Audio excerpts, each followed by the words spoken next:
করেন না।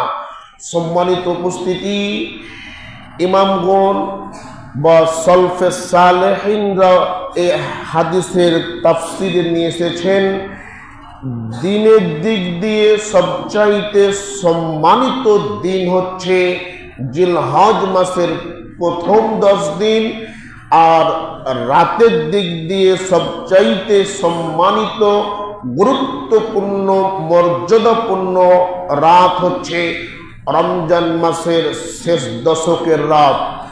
সম্মানিত উপস্থিতি, ইমাম হাজার আসকালানি রাহমাহুল্লাহ বলেন, এই জিলহজ মাসের প্রথম 10 দিনের এত সম্মান কেন, জিলহজ মাসের প্রথম 10 দিনের এত মর্যাদা কেন, এত মূল্য কেন? ইবনু হাজার আসকালানি রাহমাহুল্লাহ বলেন, আল্লাহ সুবহানাহু ওয়া তাআলা এই 10 দিনে তার মৌলিক সমস্ত ইবাদতগুলোকে এই 10 দিনের মধ্যে একত্রিত করেছেন। এই 10 দিনের মধ্যে সালাত রয়েছে, এই 10 দিনের মধ্যে সিয়াম রয়েছে, এই 10 দিনের মধ্যে হজ রয়েছে, এই 10 দিনের মধ্যে কুরবানি রয়েছে, এই 10 দিনের মধ্যে দান খায়রাত রয়েছে, এই 10 দিনের মধ্যে সবচাইতে উত্তম দিন ইয়াউমুল আরাফা, আরাফার দিন রয়েছে। ইবনু হাজার আসকালানি রাহমাহুল্লাহ বলছেন, হয়তোবা এতগুলো ইবাদতকে একসাথে একত্রিত করার কারণে আল্লাহ সুবহানাহু ওয়া তাআলা এই 10 দিনের সম্মান মর্যাদা বৃদ্ধি করে দিয়েছেন। সম্মানিত উপস্থিতি, এই 10 দিনের মধ্যে অনেক গুরুত্বপূর্ণ আমল রয়েছে। তার মধ্যে যে আমলটি গুরুত্বপূর্ণ সেই আমলটি হলো আল্লাহ রাসূল সাল্লাল্লাহু আলাইহি ওয়াসাল্লাম জিলহজ মাসের প্রথম 9 দিন একাটানে এক ধারে সিয়াম রাখতেন, রোজা রাখতেন। রাসূল সাল্লাল্লাহু আলাইহি ওয়াসাল্লাম জিলহজ মাসের প্রথম 9 দিন এক সুরে এক টানে একাধারে 9 দিন সিয়াম সাধনা করতেন, 9 দিন রোজা রাখতেন। এই জিলহজ মাসের প্রথম 10 দিনের আরো একটি আমল হচ্ছে বেশি বেশি করে আল্লাহর নামে জিকির করা, বেশি বেশি করে আল্লাহকে স্মরণ করে জিকির আজকার করা। সুবহানাল্লাহ, আলহামদুলিল্লাহ, আল্লাহু আকবার, লা ইলাহা ইল্লাল্লাহ বলা যেতে পারে। যত বেশি বেশি জিকির আজকার করা যায়, এই জিলহজ মাসের প্রথম 10 দিনের যেই দিন থেকে আকাশে, পশ্চিম আকাশে জিলহজ মাসের চাঁদ দেখা যাবে, জিলহজ মাসের চন্দ্র যখন প্রকাশিত পাবে, তখন থেকে মুসলমান সব সময় সর্বদা উঠতে বসতে তাকবীর ধ্বনি দিবে, সব সময় বলবে আল্লাহু আকবার, আল্লাহু আকবার, লা ইলাহা ইল্লাল্লাহু ওয়াল্লাহু আকবার, আল্লাহু আকবার ওয়ালিল্লাহিল হামদ।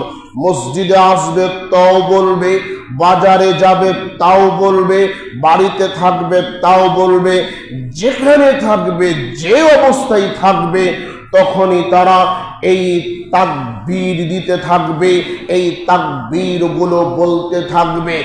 যখন জিলহজের প্রথম চাঁদ দেখা যাবে, তবে নির্ধারিতভাবে 9 জিলহজের বাদ ফজর থেকে শুরু করে নিয়ে 13 জিলহজ আসর পর্যন্ত 5 ওয়াক্ত নামাজের সালাম ফিরানোর পরে 3-4 বার অথবা 5-7 বার করতে হবে, এটা নির্ধারিত।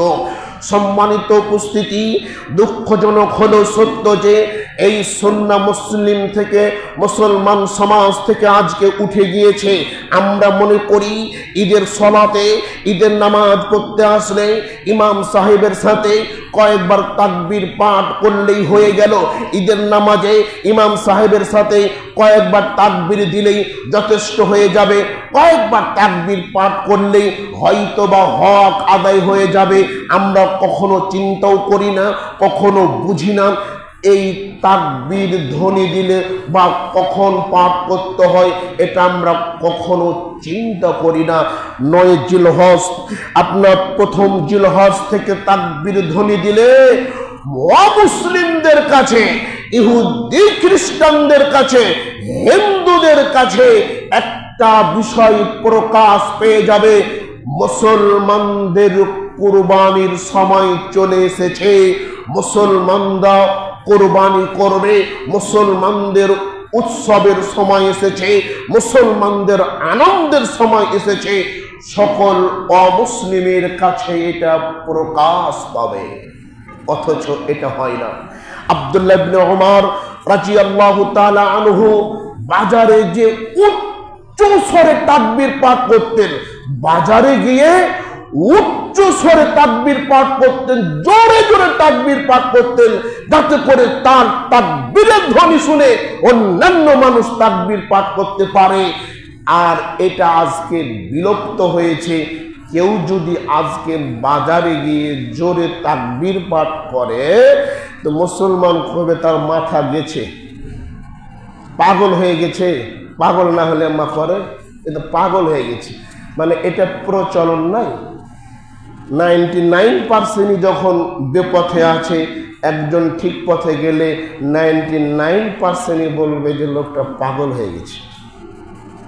সুন্নাহ মানতে গেলে এরকম অপবাদ চলে আসে।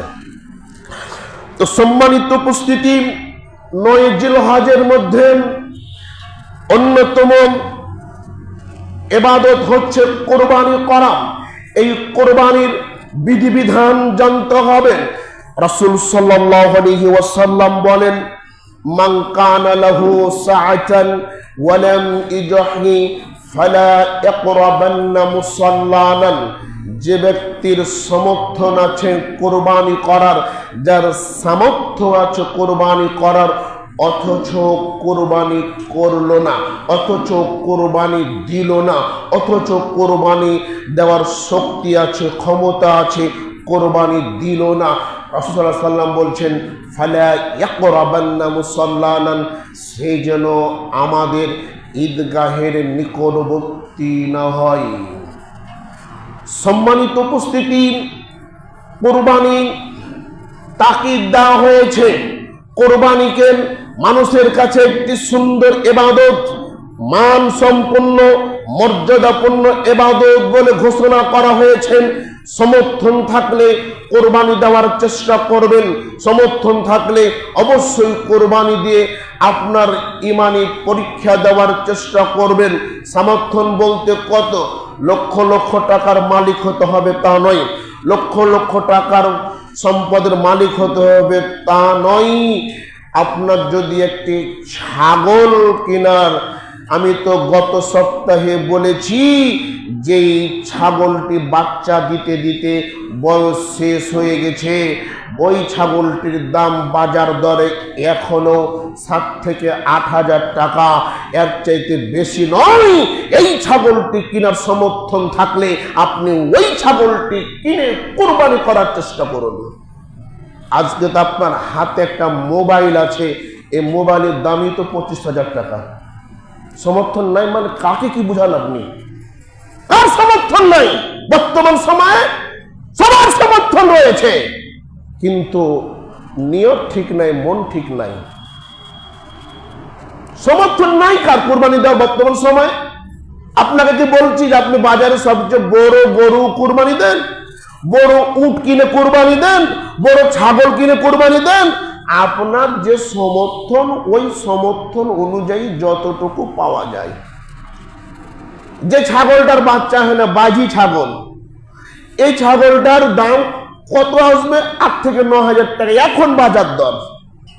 এই ছাগল কেনার কান্না সমর্থন আছে, সবাই পারবেন। একটা মোবাইল ইউজ করছেন, এই মোবাইলটার দামই তো হচ্ছে আপনার 20-25 হাজার টাকা। 20-25 হাজার টাকা না হলে মোবাইল ব্যবহার করতে ভালো লাগে না, মন ভালো লাগে না। মোবাইল কেনার সময় পকেট থেকে টাকা বের হয়, কুরবানি করার সময় কেন পকেট থেকে টাকা বের হয় না?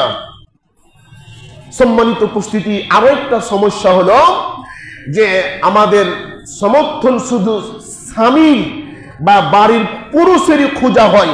অনেক মহিলাকে আল্লাহ সুবহানাহু ওয়া তাআলা অনেক সমর্থন দিয়েছে, অনেক টাকা পয়সার মালিক বানিয়েছে, কিন্তু কোনো মহিলা কোনোদিন কুরবানি করে না। মনে করে পুরুষ মানুষের জন্য কুরবানি। জি, মেয়ের যদি সমর্থন থাকে, কোন মহিলার যদি টাকা পয়সার সমর্থন থাকে কুরবানি দেওয়ার মতন, ওই মহিলা একা একাই কুরবানি দিতে পারে, কোনো সমস্যা নাই। তার স্বামীও দিবে, সেও দিবে, তার ছেলে দিবে, সেও দিবে। কিন্তু এটা সমাজের মধ্যে প্রচলন নাই, এটা মানুষ মনে করে না। যার সমর্থন আছে, মেয়ের সমর্থন থাকলে মেয়ে দিবে, ছেলের সমর্থন থাকলে ছেলে দিবে, উভয়ের সমর্থন থাকলে উভয় দিবে। সম্মানিত উপস্থিতি, তাহলে যাদের সমর্থন আছে তারা অবশ্যই কোরবানি দেওয়ার চেষ্টা করবেন। কোরবানি দেওয়ার জন্য গবাদি পশু কোরবানি দিতে হবে। গবাদি পশু, গবাদি পশু হচ্ছেন ছাগল, উট, গরু, নারী পুরুষ। আবার বুঝেন, গবাদি পশু হলো ছাগল, উট, গরু, নারী পুরুষ। তবে মেষ বা দুম্বা বা ভেড়াও ছাগলের মধ্যে পড়ে যায়। এবং অনেক বিদ্বানের মতে, অনেক বড় বড় বিদ্বানের মতে মহিষও গরুর মধ্যে গণ্য হয়ে যায়। এই সমস্ত এ জাতীয় পশু ছাড়া অন্যান্য পশু কোরবানি করা বৈধ নয়। যেগুলো পশু মুসলমানের জন্য খাওয়া জায়েজ, কিন্তু গবাদি পশু নয়। আল্লাহ রাসূল সাল্লাল্লাহু আলাইহি ওয়াসাল্লাম যেগুলো কোরবানি দেয়নি সেগুলো কোরবানি করা যাবে না। পশু, আপনাকে 4 ধরনের পশু কোরবানি দেওয়া থেকে বেঁচে থাকতে হবে। 4 ধরনের পশু কোরবানি দেওয়া থেকে বেঁচে থাকতে হবে। রাসূল সাল্লাল্লাহু আলাইহি ওয়াসাল্লাম বলছেন, আল আওরাউল বাইয়িনু আওরাউ,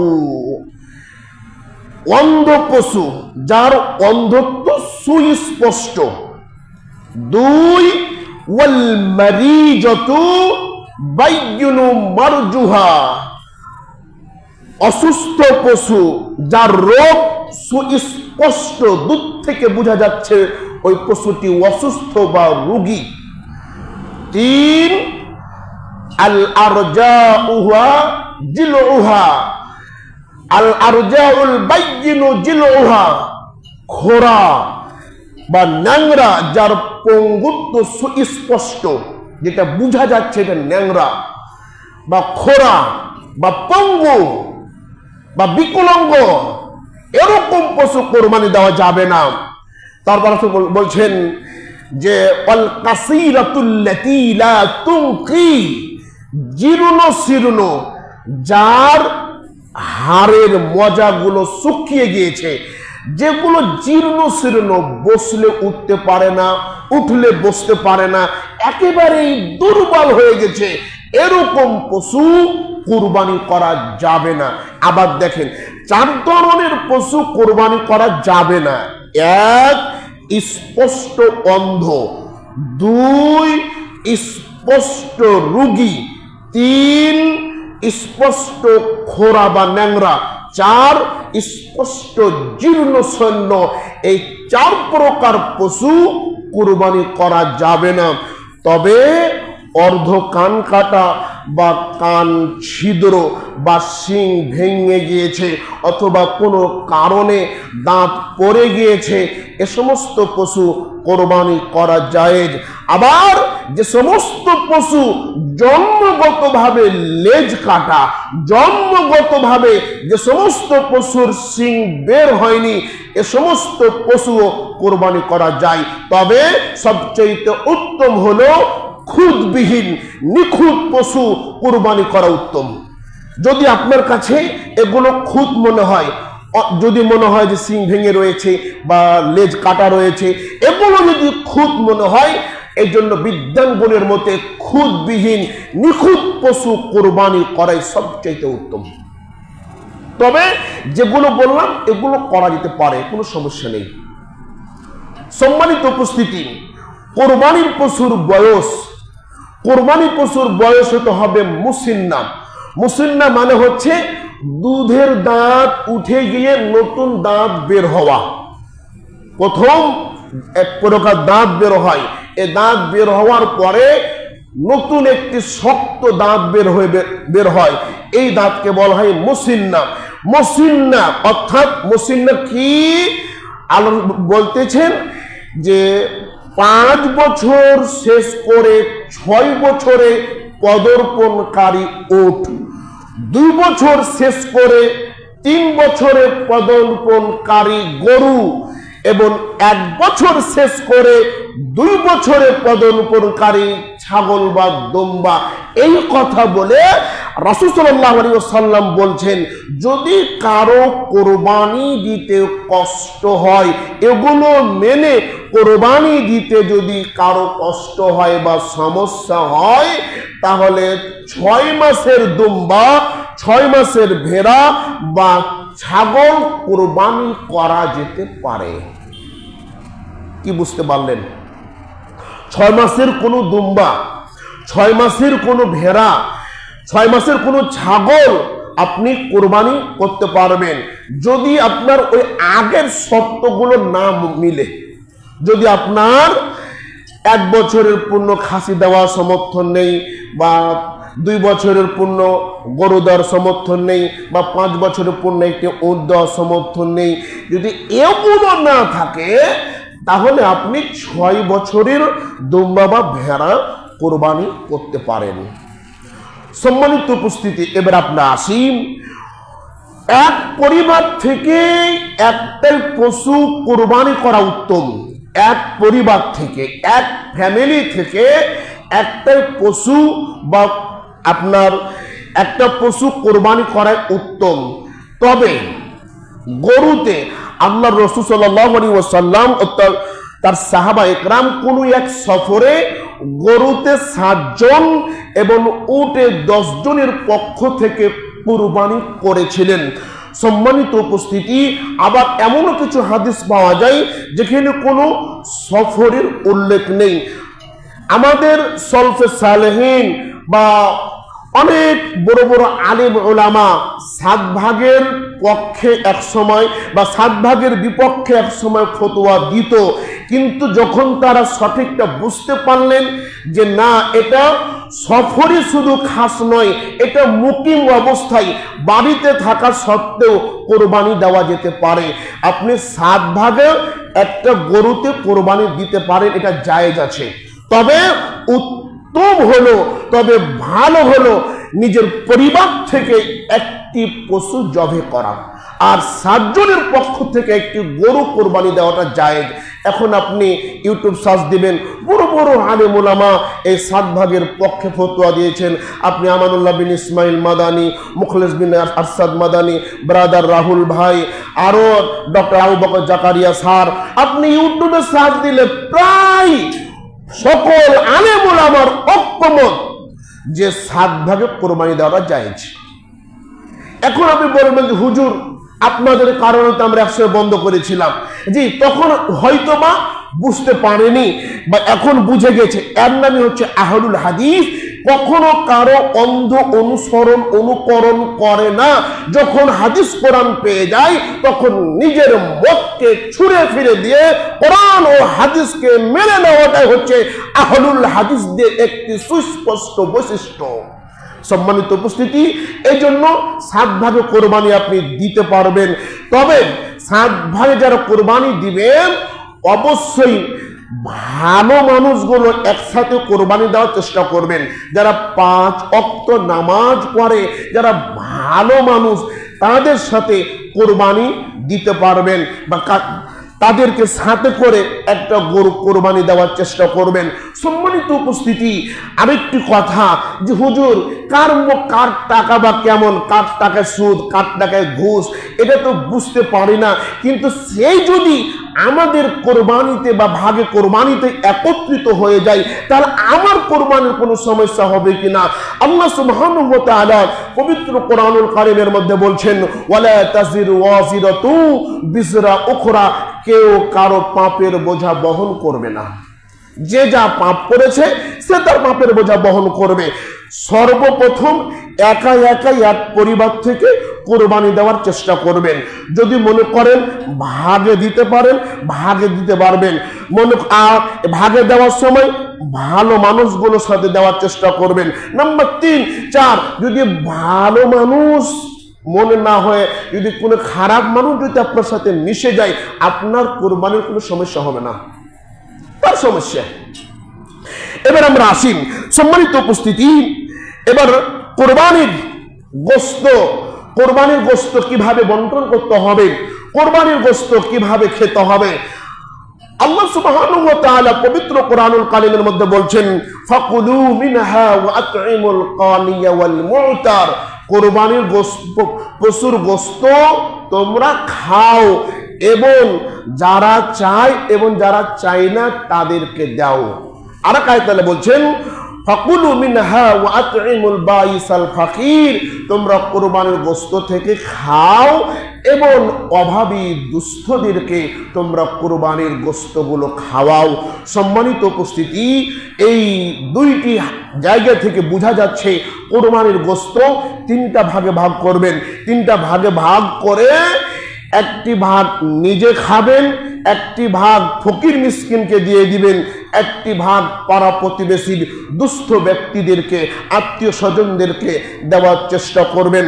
সম্মানিত উপস্থিতি, সবচেয়ে ভালো হলো, সবচেয়ে উত্তম হলো, মহল্লায় যদি কোনো সমাজ থাকে, কোনো সমাজ ব্যবস্থা থাকে, তাহলে ওই সমাজে গিয়ে গোশতটা একত্রিত করে যারা কুরবানি দেয়নি তাদের নামটি লিস্ট করে তাদেরকে ডেকে অথবা তাদের বাড়িতে গোশতগুলো পৌঁছে দিবেন। একটি প্রথা সমাজের মধ্যে রয়েছে, একটি প্রথা সমাজের মধ্যে দেখতে পাওয়া যায় যে আমরা 3টি ভাগ করে আমরা একটি ভাগ সমাজের দিয়ে আসি, একটি ভাগ সমাজে দিয়ে আসার পরে ওই জায়গা থেকে কিছু গোশত ফকির মিসকিনকে বিতরণ করা হয়। বিতরণ করার পরে যে গোশতগুলো অবশিষ্ট থাকে, যে গোশতগুলো বেঁচে থাকে, ওই সমস্ত গোশতগুলো আবার সমাজে যারা কুরবানি দিয়েছে এবং যারা দেয়নি উভয় প্রকার সমান সমান করে ভাগ করে আবার বাড়িতে নিয়ে চলে আসেন। সম্মানিত উপস্থিতি, যারা কুরবানি দিয়েছেন বা যারা কুরবানি দিবেন তারা সমাজে গোশত দেওয়ার পরে ওই গোশতটা আবার বাড়িতে নিয়ে আসাটা ঠিক নয়, এটা শরীয়ত সমর্থন করে না। আপনাদের দেশে থাকলে এটা একটু পরিবর্তন করিয়েন। কোরবানি দিবেন, এক ভাগ খাবেন, এক ভাগ ফকির মিসকিনকে দিবেন, এক ভাগ আপনার পাড়া প্রতিবেশীকে দিয়ে, 3টা ভাগ। এই জন্য মুহাদ্দিসগণ, তাফসীর কারকরা এই আয়াতের তাফসীর নিয়ে এসেছে, সমাজের মধ্যে গোশতটা জমা করে যারা কুরবানি দিতে পারেনি তাদেরকে গোশতটা, তাদের নামটা লিস্ট করে হয় তাদেরকে ডেকে গোশত দিয়ে দিবে অথবা তাদের বাড়ি গোশত পৌঁছে দিবে। কিন্তু আমি কোরবানি দিলাম আর আমি আবার গোশত নিয়ে চলে আসলাম, এটা কেমন হয়ে গেল না? এটা হয়তো শরীর সমর্থন করে না, এটা হয়তো মনে সমস্যা আপনার, এগুলো কেটে দিতে হবে। সম্মানিত উপস্থিতি, এই গোশতগুলো আপনাদের অভাবী মানুষদেরকে, মাদ্রাসায় যেহেতু অভাবী দুস্থ ছেলেরা লেখাপড়া করে, আর এই সমাজের মধ্যে একটাই মাদ্রাসা, বাংলাদেশে কত বড় বড় মাদ্রাসা আছে যেগুলো আপনাদের মতো মানুষের দানি চলে, আর এই সমাজে যেহেতু একটা প্রতিষ্ঠান আছে, এই প্রতিষ্ঠানের জন্য আপনার অভাবী দুস্থ বাচ্চাদেরকে খাওয়ানোর জন্য একটা অংশ অবশ্যই রেখে দেওয়ার চেষ্টা করবেন ইনশাআল্লাহ। সম্মানিত উপস্থিতি, এবং আপনাদের সমাজে ইমাম মুয়াজ্জিনও থাকে। ইমাম মুয়াজ্জিন হচ্ছে পৃথিবীর মধ্যে সবচাইতে দামি জায়গায় দায়িত্ব পালন করে, সবচাইতে সম্মানিত জায়গায় দায়িত্ব পালন করে, অথচ সবচাইতে পৃথিবীতে সবচাইতে অসম্মান পৃথিবীতে সবচাইতে কষ্টে দিন জীবন যাপন করে এই মুয়াজ্জিনরা। রাত 12টার সময় 1টার সময় আপনার জানাজা পড়তে ইমাম সাহেবই যায়, আপনার অনেক আত্মীয় যাবে না, অনেক আত্মীয় আপনার হয়তোবা রক্তের কাছাকাছি হলো, হয়তোবা একটার সময় আপনার জানাজায় যাবে না, এটা নিয়ে কোনো সমস্যা নেই, কিন্তু ইমাম মুয়াজ্জিনকে একটা কি তিনটা কি আপনার জানাজা হলে ঠিক উপস্থিত হতে হয়। দুপুরবেলা বা কখনো ঘুমাইছেন, আপনি এসে বলছেন হুজুর আমার মেয়েটা অসুস্থ, একটু ফু দিয়ে দেন, হুজুরের ঘুম থাক বা না থাক টেনশন নাই। কতটা কষ্ট, কতটা অসহায়ের মধ্যে থাকে। সবচাইতে বাংলাদেশের মধ্যে সবচাইতে দামি জায়গায় চাকরি করে দামি মানুষ হচ্ছে ইমামগণ, আর এদের বেতন সবচাইতে সমাজের মধ্যে কম। ইমামদের বেতন দেওয়া হয় না। কিভাবে ইমামের বেতন কম করা যায়, কিভাবে ইমামের ঘর বাড়ি ভাঙা যায়, এই চিন্তা ভাবনা। মানুষ মনে করে এত টাকা বেতন দিলাম ধনী হয়ে যায়। ধনীর তো এত সমস্যা কি ইমামদের? আরে আমি যার আগে বলেছি আপনাদের না, এত বড় বিল্ডিং করে মসজিদ বানানোর প্রয়োজন নেই। আরে টাকা পয়সা দিয়ে একজন যোগ্য ইমাম রাখলে সমাজ পরিবর্তন হবে, এত বড় বিল্ডিং দিয়ে সমাজ পরিবর্তন হবে না। কিন্তু আজকে বিল্ডিং তৈরি করা হয় বড় বড়, আপনার ভবন তৈরি করা হয় বড় বড়, আর ইমাম মুয়াজ্জিনের বেতন ফকিরের মতন। কি কারণে? কে লিখেছে? আপনি বললে জানাজাটা কে পড়ায়, আপনি বললে এসে দোয়াটা কে করে? ইমাম মুয়াজ্জিন করে। এখানে এসে আপনার মন ছোট হয়ে যায় কেন? এত ছোট মনে মানুষ কেন? মন বড় করেন, মন ঠিক করেন।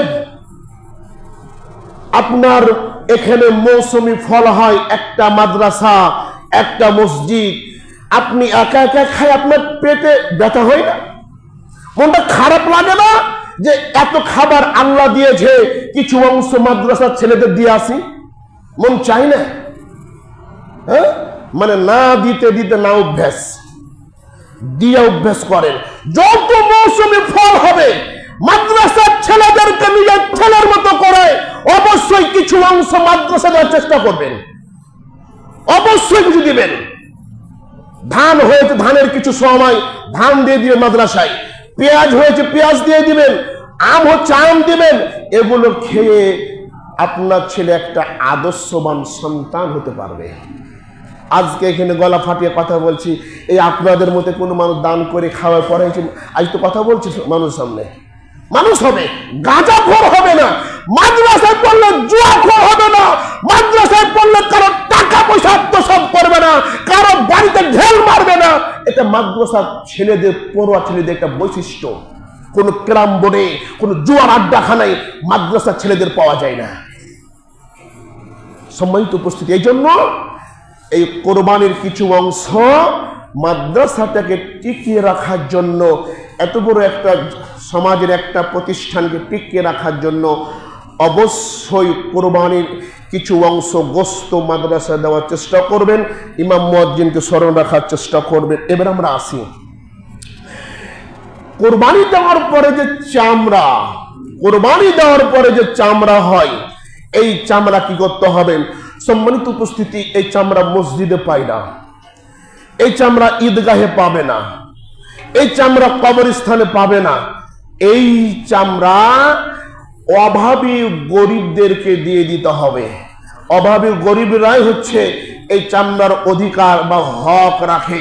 এই জন্য আমি বারবার বলছি, আপনাদের বাড়িতে যে চামড়াগুলো হবে, এই চামড়াগুলো নষ্ট না করে ফেলে না দিয়ে জমা রাখবেন।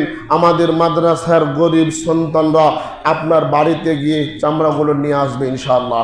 ওই জায়গা থেকে 5 টাকা হলে আমার মাদ্রাসার ছেলেরা একটু আরামে চলতে পারবে।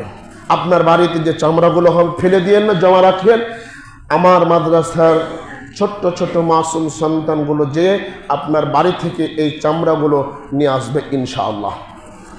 সম্মানিত উপস্থিতি, ঋণ থাকলে কোরবানি দেওয়া যাবে কি? ঋণ থাকলে কোরবানি দেওয়া নিয়ে প্রশ্ন উঠে, কিন্তু ঋণ করে 6 তলা বাড়ি করার সময় প্রশ্ন ওঠে না। আমি বুঝাতে পারলাম না। ঋণ করে ফ্যাক্টরি খোলার সময় প্রশ্ন উঠে না জায়েজ না জায়েজ। ঋণ করে 20 তলা বাড়ি করার সময় প্রশ্ন উঠে না জায়েজ না জায়েজ। যখন কোরবানি দেওয়ার সময় কাছে জায়েজ না না জায়েজ। অবস্থা কোথায় পৌঁছেছে, মানে কিভাবে ফাঁকি দেওয়া যায়। ওগুলো বিল্ডিং তো নিজের জন্য, তার জন্য কোনো সমস্যা হয় না। জি, কোরবানি যদি ঋণ থাকে, ঋণ যদি আপনার থাকে, এই ঋণ যদি শোধ করার সমর্থন থাকে, পরবর্তীতে শোধ করতে পারবেন, এরকম যদি শক্তি থেকে থাকে, তাহলে আপনি কোরবানি দিবেন। আর যদি ঋণ করে কোরবানি দিতে যে আরো দেউলিয়া হয়ে যান, আরো যদি আপনি ফকির হয়ে যান, তাহলে আপনাকে কোরবানি দিতে হবে না, তাহলে আপনি কোরবানি দেওয়া থেকে বেঁচে থাকবেন। আবার বোঝেন, যদি কোরবানি দেওয়ার সমর্থন না থেকে ঋণ করে কোরবানি দিতে পারবেন, পরবর্তীতে ওই ঋণ শোধ করার ক্ষমতা থাকে, তাহলে আপনি কোরবানি দিবেন। আর যদি ঋণ করে কোরবানি দিতে গিয়ে আরো দেউলিয়া হয়ে যান, তাহলে কোরবানি দেওয়া থেকে বেঁচে থাকবেন। সম্মানিত উপস্থিতি, মৃত মানুষের পক্ষ থেকে কোরবানি করা যাবে কি? কোরবানির সময় বলে যে নানা মারা গেছে, দাদা মারা গেছে, খালা মারা গেছে, মামি মারা গেছে, শাশুড়ি মারা গেছে, শ্বশুর মারা গেছে, কখন কি জন্য মারা গেছে, সব কোরবানি করার সময় বলা হয়। তো কোরবানি কি মৃত মানুষের পক্ষ থেকে বা মরা মানুষের জন্য কি কোরবানি দেওয়া যাবে কি? সম্মানিত উপস্থিতি, মরা মানুষের জন্য বা মরা মানুষের পক্ষ থেকে কোরবানি দেওয়া যাবে, এই বিষয়ে কোনো সহি প্রমাণ পৃথিবীতে পাওয়া যায় না। তবে আব্দুল্লাহ বিন মুবারক রাহিমাহুল্লাহ বলছেন, যদি কেউ মরা মানুষের জন্য বা মরা মানুষের পক্ষ থেকে যদি কোরবানি করে, তাহলে এই গোশত সে খেতে পারবে না, সমস্ত গোশত গরিব মানুষের মধ্যে বন্টন করে দিতে হবে। এ হলো মরা মানুষের বিধান। আরেকটি প্রশ্ন হলো যে কোরবানির মূল্য কোরবানি না দিয়ে যদি দান করে দিই, তাহলে কি কোরবানি হবে? জি না। কোরবানি হচ্ছে রক্ত প্রবাহের মাধ্যমে আল্লাহকে খুশি করা, এজন্য আপনাকে রক্ত প্রবাহ করতেই হবে। যদি আপনি কোরবানি না দিয়ে ওই টাকা যদি সমাজের গরিব মানুষকে দান করে দেন, মাদ্রাসায় দান করে দেন, তাহলে এটি আল্লাহর রাসূলের শরীয়তের একেবারেই বিরোধিতা হয়ে যাবে, আল্লাহ ও তার রাসূলকে অপমান করা হবে। সম্মানিত উপস্থিতি, এই জন্য যে ইবাদত যেভাবে সাজানো হয়েছে আপনাকে ঠিক ওভাবেই দিতে হবে। এবার আমরা আসি, কোরবানি বিষয়ে কিছু কুসংস্কার সমাজে প্রচলিত রয়েছে। এক নম্বর কুসংস্কার হলো কিয়ামতের দিন কোরবানির গোশত, চামড়া দাড়ি পাল্লায় ওজন করা হবে। এই জন্য দেখতে পাওয়া যায় কিছু কিছু মানুষ বড় বড় কোরবানি দিয়ে থাকে। সম্মানিত উপস্থিতি, এর পক্ষে কোনো সহি প্রমাণ সমাজে নেই। এগুলো মুরব্বী মানুষদের কথা, এগুলো মহিলাদের কথা, এগুলো মানব রচিত। কোরবানির গোশত বা চামড়ার সাথে, ওজনের সাথে সোয়াবের কোনো সম্পর্ক নেই। সোয়াবের সম্পর্ক হচ্ছে নিয়াতের সাথে। নিয়াত যার যেমন ভালো, তার সোয়াব তত ভালো। নিয়াত যার যেমন খারাপ, তার সোয়াব তত খারাপ। সম্মানিত উপস্থিতি, আরো একটি সমাজের মধ্যে প্রচলিত রয়েছে যে যেই কোরবানির পশুর যত পশম বেশি, সে কোরবানির পশুর তত সোয়াব বেশি। জি না, এগুলো কথা শুধু সমাজে পাওয়া যায়, এগুলো কুসংস্কার। পশুতে পশম থাকুক বা না থাকুক, নিয়ত ভালো থাকলেই আল্লাহ সুবহানাহু ওয়া তাআলা সোয়াব দান করে দিবেন। সম্মানিত উপস্থিতি, অনেকের ধারণা, অনেকেরই মতে কোরবানির পশুর রক্ত ও চামড়া গায়ে লাগালে, কোরবানির পশুর রক্ত বা চামড়া গায়ে লাগালে বা গায়ে মাখলে সৌভাগ্যবান হওয়া যায়। সম্মানিত উপস্থিতি, কোরবানির গরুর গোশতের চামড়া বা রক্তে কোনো অলৌকিক শক্তি নেই। কাউকে সৌভাগ্যবানও করতে পারে না, কাউকে কষ্ট ফেলতে পারে না। সৌভাগ্য করার মালিক হচ্ছে একমাত্র আল্লাহ সুবহানাহু ওয়া তাআলা।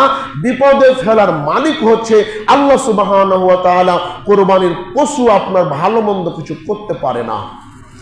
সম্মানিত উপস্থিতি, আরো একটি কুধারণা সমাজের মধ্যে রয়েছে, কুরবানির পশুর রক্ত বাড়ির চতুর্পাশে ছিটালে ওই বাড়ি থেকে শয়তান মুক্ত হয়, ওই বাড়ি থেকে কুফরি দূর হয়, ওই বাড়ি থেকে মানুষ ভালো থাকতে পারে। সম্মানিত উপস্থিতি, এই জন্য দেখতে পাওয়া যায় সমাজের মধ্যে অনেক মানুষ কোরবানি যখন জবেহ করা হয়, যখন রক্ত প্রবাহিত হয়, তখন একটা লাঠির আগালে কিছু কাপড় বেঁধে, কিছু ন্যাকড়া বেঁধে ওই রক্তগুলো নিয়ে আসে। নিয়ে আসার পরে অনেকেই তাবিজ করে, অনেকেই সৌভাগ্য মনে করে। সম্মানিত উপস্থিতি, এগুলোর ভিত্তি শরীয়তের মধ্যে নেই, এগুলোর ভিত্তি ধর্মের মধ্যে নেই, এগুলো মানব রচিত। সম্মানিত উপস্থিতি, কোরবানিকে নিয়ে আরো একটি কুসংস্কার হলো কোরবানির চামড়া বাড়িতে রাখলে দারিদ্র নেমে আসে।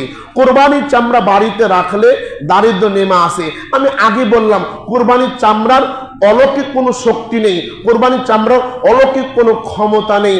চামড়া রাখলে দারিদ্র হবে, এ কথাটা ভিত্তিহীন, মিথ্যা বানাওয়ার। সম্মানিত উপস্থিতি, মেয়েরা কোরবানির স্থানে গেলে মেয়েদের পাপ হবে, অসম্ভব।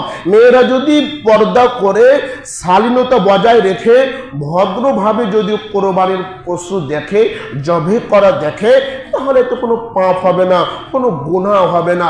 সম্মানিত উপস্থিতি, এভাবে অনেক কুসংস্কার সমাজের মধ্যে প্রচলিত রয়েছে। আমরা আজকে যে আলোচনা করলাম, আল্লাহ সুবহানাহু ওয়া তাআলা আপনাকে আজকে আলোচনা বুঝে আমল করার শক্তি দান করুক। সকলেই বলছি আল্লাহুম্মা আমিন। এবার আপনি আসেন, আজ একটু বক্তব্য লম্বাই হবে। আকিকা আর কোরবানির সম্পর্ক কতখানি? আকিকা আর কোরবানির সম্পর্ক কতখানি, যেটা সমাজের মধ্যে বহুল আলোচিত। সম্মানিত উপস্থিতি, আকিকা হচ্ছে একটি ইবাদত, কোরবানি হচ্ছে আরেকটি ইবাদত। আকিকার সাথে কোরবানির কোনো সম্পর্ক নেই। আকিকা একটি ইবাদত, পৃথক ইবাদত, কুরবানি হচ্ছে আরেকটি পৃথক ইবাদত। এই দুইটার মধ্যে কোনো সম্পর্ক নেই। আপনার যদি আকিকা 7 দিনের দিন কুরবানির দিনেই পড়ে যায়, আপনার সন্তানের দিন যদি কুরবানির দিন পড়ে যায়, তাহলে করণীয় কি?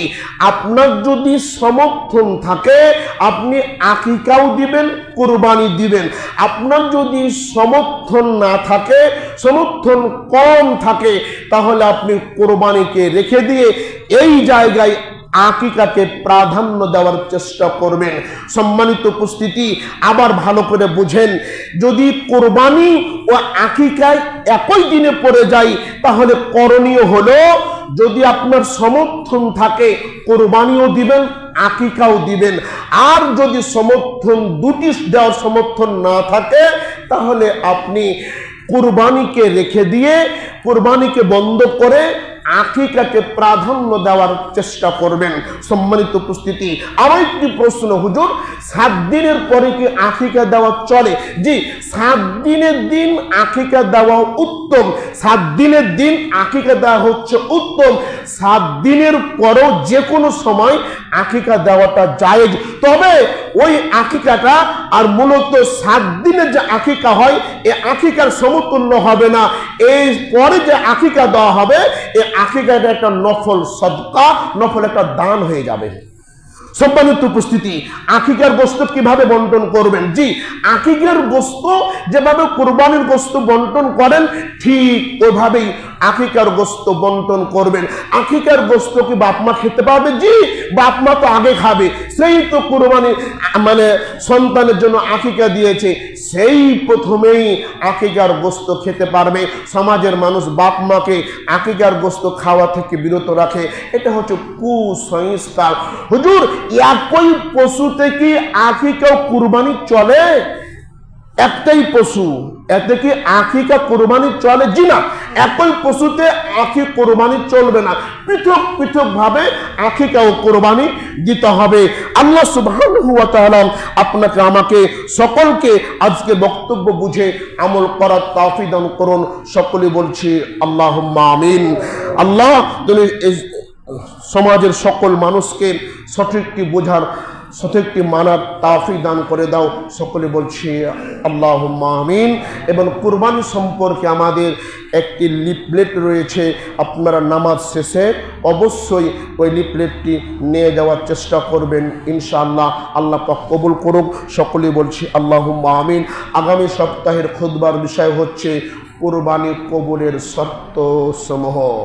কুরবানি কবুল হবে কি হবে না, এটা খুব গুরুত্বপূর্ণ আলোচনা। আগামী সপ্তাহে আগে আসার চেষ্টা করুন ইনশাআল্লাহ। এই বলে আজকের বক্তব্য এখানে শেষ করলাম। ওমানিল্লাল বালাগ বারাকাতুহু কুরআনুন রহিম।